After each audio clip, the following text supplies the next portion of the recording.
Hello everyone, welcome to yet another session of the course on Constitutional Law and Public Administration. In today's session, we'll be dealing with the concept of constitutional authorities and local self-governance.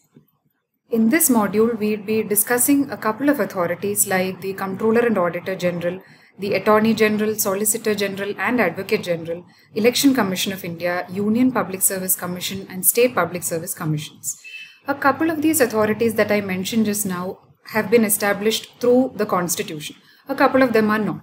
So, which among the above authorities do you think have been established through the Constitution? We'll find that out during the course of this session. In addition to these authorities, we'd also be looking into the Panchayati Raj system, urban local bodies, and the idea of e-governance. Before we look into each of these authorities individually, we need to understand why these authorities have been established under the Constitution. I hope you're able to appreciate the difference between a statutory body, a constitutional body, and an executive body. A statutory body is brought into existence through an act of the Parliament. Say, for example, the National Human Rights Commission, which has been brought into existence through the National Human Rights Commission Act. On the other hand, a constitutional body like Election Commission of India owes its existence to a provision in the Constitution. We also have executive bodies like Niti Aayog, which have been established through a resolution or a notification that has been passed by the executive. So, how is a constitutional body different from a statutory body or an executive body? First of all, there is an independence. Say, if it is a constitutional body, the body is brought into existence without any interference from the Parliament or the executive. So, the members can exercise their functions without any fear or favor. They do not have to fear negative consequences like, say, a transfer or a dismissal from their service. They also do not have to extend any favor in exchange of their appointment, because this is being done without any involvement from the Parliament or the executive.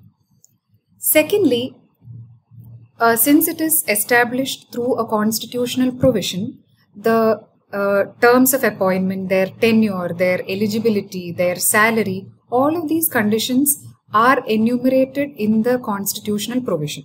So if you need to make any change, it is very difficult because you need to make a constitutional amendment. I'm sure by now you know that the constitutional amendment is a very difficult process. At times you might need a special majority from the Parliament. At times you may also need a ratification from half of the states. So any alteration in the conditions of service will have to be effected by a constitutional amendment, which is a difficult procedure. Thirdly, the members that are going to assist this body in carrying out the functions, that are also placed within the control of the constitutional bodies. So there also the Parliament or the executive does not have much role. So this also goes a long way in safeguarding the independence of these constitutional bodies. So now that we have understood why a constitutional body is different from other bodies, we also need to ask ourselves this question. Why are some of the bodies placed within the ambit of the provisions of the Constitution, and why not other provisions? So the answer to this lies perhaps in the fact that only those bodies are placed under the Constitution which perform very critical functions. Say, for instance, we have the Election Commission of India. The need to ensure that elections are being conducted without any interference from Parliament or the executive is crucial in sustaining the democracy, right? So only those bodies which perform very critical functions for which there is a need that there is no interference from any other arms like the Parliament or the executive or the judiciary, only those bodies are placed within the ambit of the Constitution. Now let us look into the first of such authorities, the Comptroller and Auditor General of India. The provisions for Comptroller and Auditor General, or the CAG, has been provided under Articles 148 till Article 151 of the Constitution of India. First, let us look into how a CAG is appointed. So, if you will look at Article 148, you will see that a CAG is appointed by the President by warrant under his hand and seal. Now, what does this by warrant under his hand and seal mean? It means that in case of appointment of CAG, President is the final authority. The letter of appointment should bear the President's signature. There are also other authorities who are being appointed by the President, but it's not necessary that it is the President himself who appoints such authorities. He may delegate it to some other executive functionary. But if an authority has to be appointed by the President by warrant under his hand and seal, then the President is the final authority. He cannot delegate that function to any other executive functionary. So a CAG is someone who is appointed by the President by warrant under his hand and seal. Now, the Constitution also provides that the CAG should take an oath before the President. So what is this oath going to contain? That you will find under the third schedule, the content of the oath that is to be taken by the CAG before he assumes office. The Constitution further provides that a CAG shall not be eligible for reappointment. This means that a CAG shall not be eligible for reappointment not just for the post of Comptroller and Auditor General, but also for any other post within the central government or the state government. So once a person becomes a CAG, he cannot be reappointed. It's a one-time affair. Now, how is a CAG removed from his office? The Constitution provides that a CAG has to be removed in a like manner and on like grounds as a judge of the Supreme Court. Do you remember how a judge of the Supreme Court is removed from the office? It has a special procedure that has been mentioned in the Constitution. So first of all, the President has to move a motion for removal of a judge of the Supreme Court before each House of Parliament. And that motion for removal has to be supported by a majority of the total membership of that House plus a 2/3 majority of the membership who is present and voting, which is called a special majority. So this is the procedure that is to be followed for the removal of a judge of the Supreme Court from his office. And on what grounds can a judge of the Supreme Court be removed from his office? The Constitution provides two grounds. It has to be either on proved misbehavior or incapacity. So since the CAG can also be removed from his office only on like manner and on like grounds as a judge of the Supreme Court, the same procedure and the same grounds have to be followed in this case as well. Now, coming to the salary, we find that the Constitution provides that the salary and other conditions of service of the CAG has to be determined by Parliament. So how does the Parliament determine this? By enacting a separate law. So we do have another law called the CAG Duties, Powers and Conditions of Service Act, which was brought in 1971. So this particular act determines the salary, the terms and conditions of service, etc. of the CAG. So this particular act provides that CAG shall hold office for either 6 years or till he attains 65 years of age, whichever is earlier. And he is eligible for a salary which is also equivalent to that of a judge of the Supreme Court. Now, you might wonder that if the matters such as salary and other conditions of service are left to the Parliament to decide, would it not cause an interference? Would it not breach the independence that is otherwise secured to the office of the CAG under the Constitution? Well, the Constitution does provide two safeguards to CAG, even though it leaves the matter of determination of salary and other conditions of service to the Parliament. First of all, it provides that matters related to the salary, age of retirement or leave of absence, it cannot be varied to the CAG's disadvantage after his appointment. What does this mean? So you can make amendments in salary or conditions of service or tenure, but it cannot be made once a CAG has been appointed. So you cannot reduce the amount of pension, you cannot reduce the tenure, because all of this will act as disadvantage to a CAG once he has been appointed. So once a CAG is appointed, his terms and conditions of service cannot be varied to his disadvantage. So this is one crucial safeguard that has been inserted in the Constitution to ensure that the Parliament does not erode the independence that is otherwise secured to the office of CAG. And the Constitution also says that salary and all the other expenses of the office of CAG shall be borne out of the Consolidated Fund of India. We shall be coming to the aspect of Consolidated Fund subsequently. We'll look into what goes into a Consolidated Fund. For now, let us understand that the salary of a CAG comes from the Consolidated Fund of India. So now we have looked into how a CAG is appointed, removed, what are his terms and conditions of service, etc.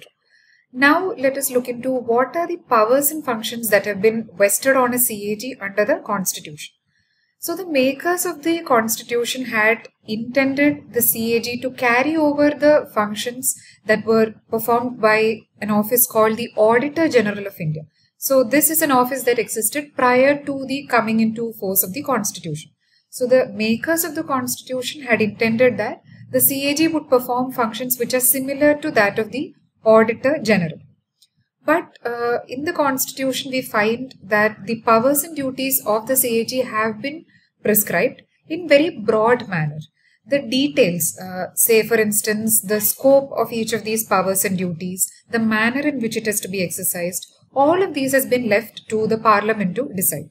So under the Constitution, we find that it has been provided that the CAG should perform duties and powers with respect to the accounts. Accounts of what? Accounts of the union, accounts of the states, accounts of any other authority or body.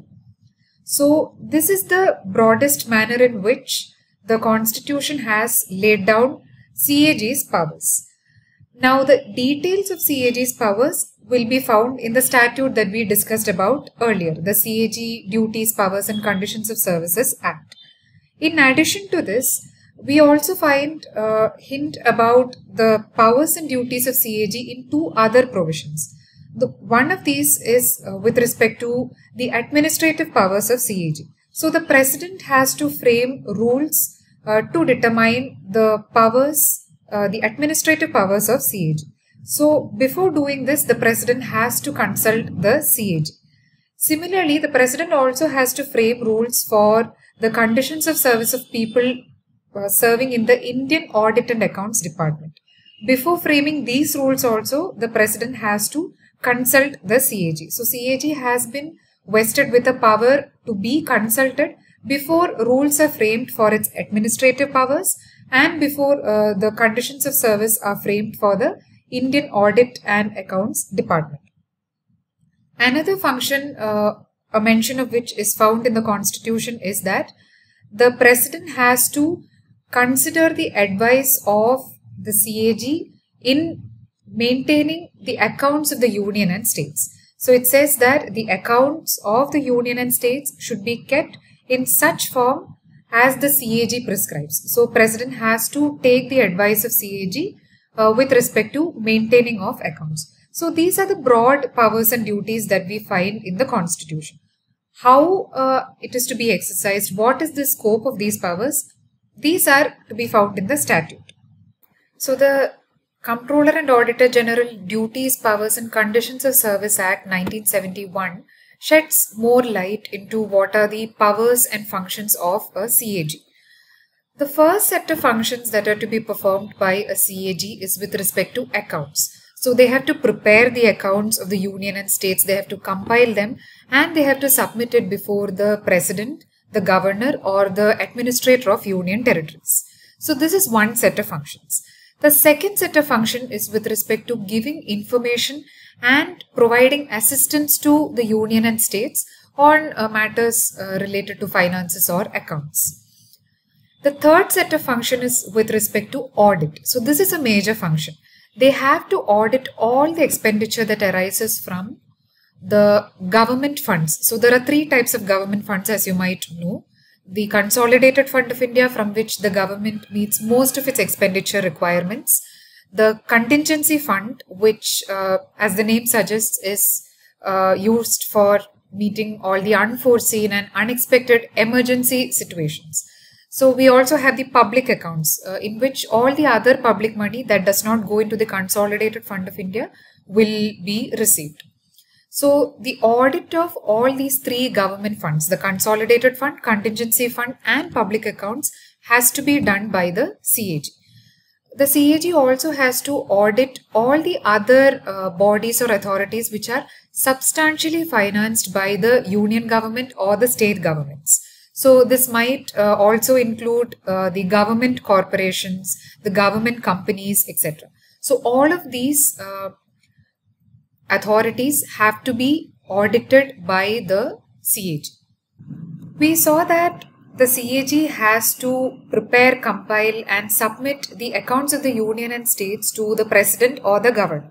Now, once the president or the governor receives this report, they cause it to be laid before the houses of the parliament or the state legislature, as the case may be.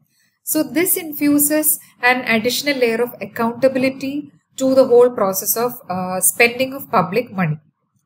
It is also important to understand that the duty of the CAG arises only after an expenditure has been incurred. So the public money is spent after an elaborate process.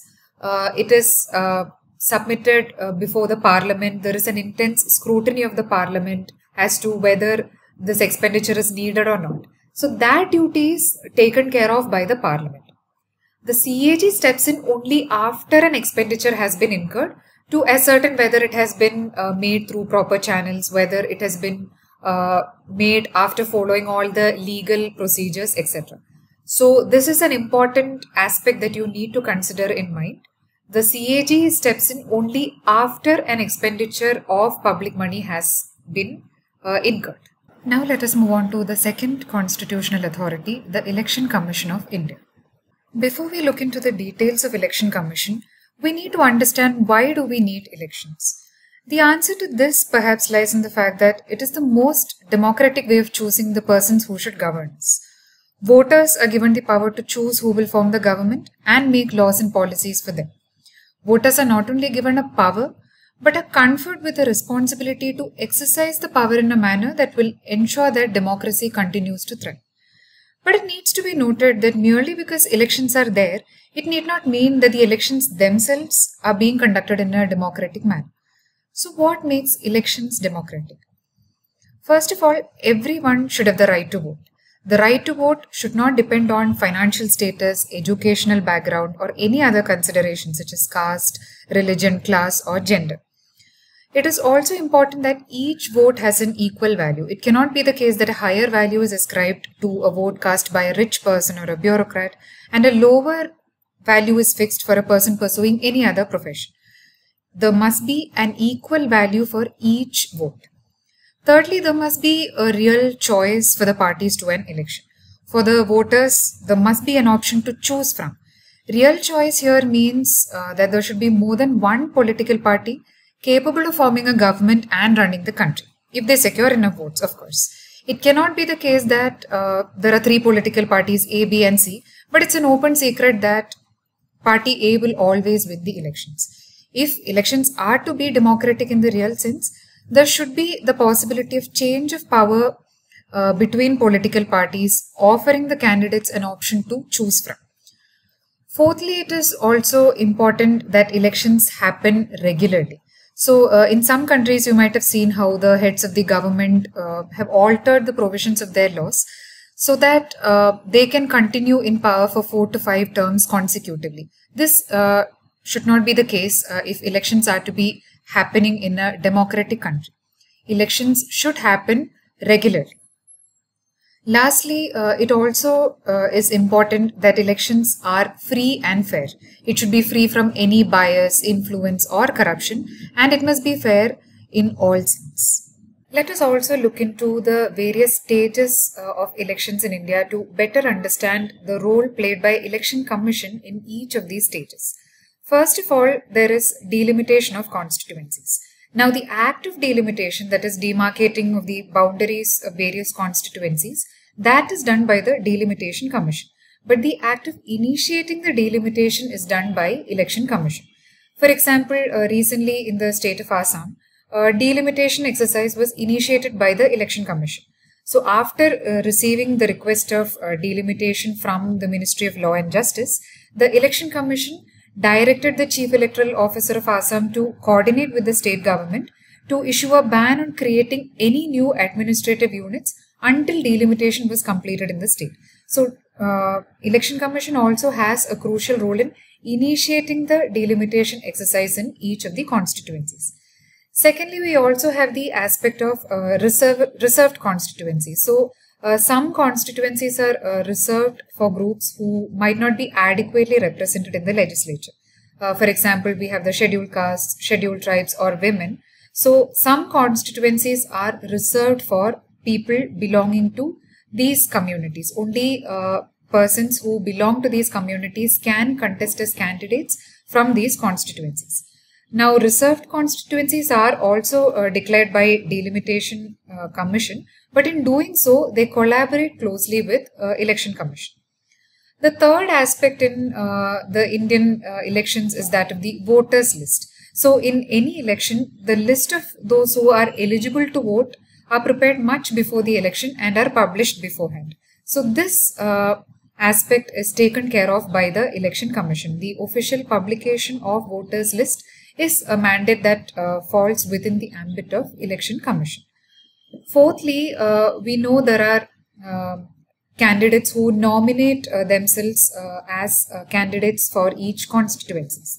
Now, in the nomination of candidates, there are certain dates beyond which nominations cannot be made.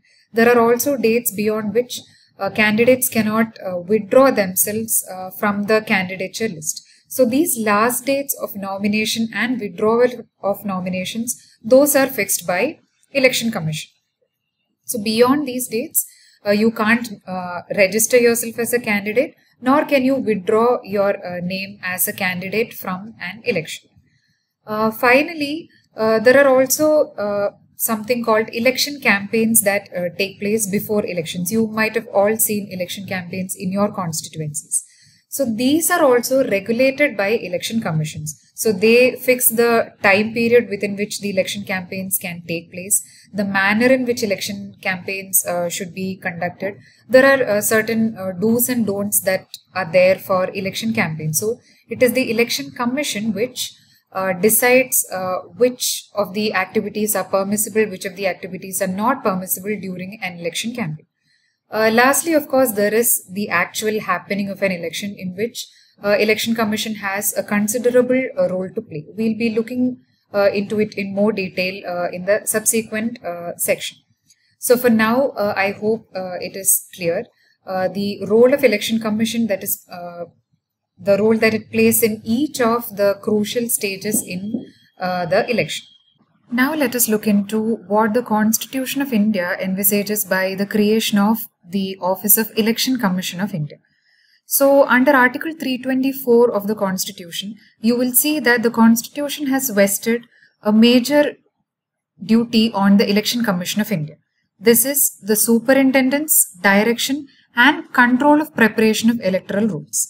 And the Election Commission is tasked with doing this function for the elections to 4 major offices: the Parliament, state legislatures, and to the office of President and Vice President. So, the Election Commission of India performs this function of superintendence, direction, and control of the preparation of electoral rolls for the election to the offices of the Parliament, state legislatures, President, and Vice President.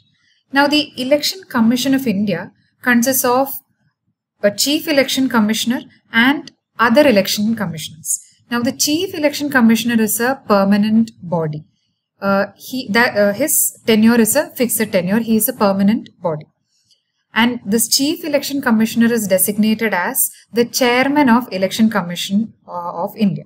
The other election commissioners are appointed by President from time to time depending on the need. In addition to this Chief Election Commissioner and other election commissioners, before the general elections to Lok Sabha and state legislatures, officers called regional commissioners may also be appointed by the President. But regional commissioners are appointed for elections to certain specific areas or regions. Now, the conditions of service of election commissioners are to be determined by the Parliament. And until such law is made, it is determined by the President. This is similar to the provision that we saw for the Comptroller and Auditor General of India. And even though the conditions of service are to be determined by Parliament, the Constitution has drafted two important safeguards. The first is that the Chief Election Commissioner shall not be removed from his office except on like manner and on like grounds as that of a Supreme Court judge. Very similar to that of the Comptroller and Auditor General.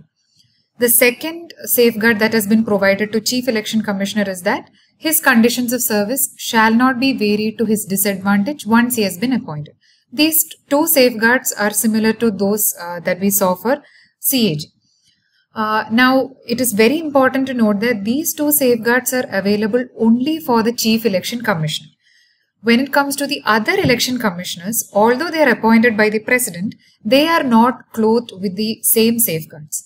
Instead of that, their independence and security of tenure is ensured through a provision that for removal of election commissioners from their office, Chief Election Commissioner has to recommend. That is the only safeguard that has been provided to the other election commissioners. Now, the Parliament has enacted a separate legislation to deal with the terms and conditions of service of the election commissioners. This particular legislation is called the Election Commission, Conditions of Service of Election Commissioners and Transaction of Business Act of 1991. Under this particular legislation, the Parliament has provided that the salary for all election commissioners, that is the Chief Election Commissioner and all other election commissioners, is equivalent to that which is paid to a Supreme Court judge.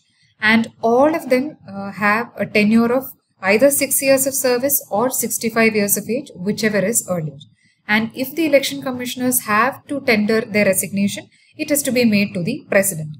So what is to be noted is that although in the Constitution we have a separate or a differentiation of the conditions of service of the Chief Election Commissioner and other election commissioners, in this legislation that is enacted by the Parliament, they are treated at par. All the election commissioners are subjected to the same terms and conditions of service. This has created a lot of ambiguity, to which we will be coming to in the subsequent slides. Let us also take this opportunity to understand what the Constituent Assembly members envisaged by creating an independent election commission of India. So initially the conducting of independent elections without any interference from executive, parliament or judiciary was proposed to be included as a fundamental right in Part 3 of the Constitution. Later they decided not to do so. However, this should lead us to infer the importance that was attached by the members of the Constituent Assembly to the independence of the institution of Election Commission of India. There were also proposals for appointing ad hoc bodies before each election was to happen. So before an election to the Parliament, there would be an election commission which would be constituted. Before elections to state legislative assembly, another election commission would be constituted. So this was the original idea. However, they decided not to carry forward with this idea also. Instead, they decided to have one permanent body in one person called the Chief Election Commissioner. This was done so as to take care of any exigencies that might arise. There may be unexpected scenarios like a political party resigning from power, a member of legislative assembly or a member of parliament vacating the office due to any illness or death. So there can be all such exigencies, and you can't leave the office of a representative vacant for too long. So in order to avoid such leaving of vacuum and in order to take care of exigencies, they decided to have one permanent person as the Chief Election Commissioner. The other election commissioners, as we have already seen, are appointed from time to time. But the Chief Election Commissioner is a permanent body. Another aspect that is interesting to note is that under Election Commission, we see a centralizing of powers. You must have usually seen people arguing against centralization of powers for various reasons. So why did we decide to centralize most of the powers on Election Commission and particularly on the Chief Election Commissioner? This is a deliberate exercise so as to ensure that because of regional differences among people due to culture or language or religion or community, that regional differences do not result in an exclusion of people from electoral rolls. That is why that was one of the major reasons why we decided to have one central body of Chief Election Commissioner, which heads the Election Commission of India. But that does not mean that there is absolutely no decentralization. No, that is not the case. We have seen how there are regional commissioners who are appointed before each election. So that is to say that election commission is completely centralized would also be a wrong idea. However, there are significantly centralized powers because of this reason, to avoid regional differences creeping into electoral rolls. Another important step that was taken by the Constituent Assembly was to accord to the Chief Election Commissioner a status that is similar to that of a judge of the Supreme Court. This was done to ensure that the Chief Election Commissioner would not be removed by any member of the executive.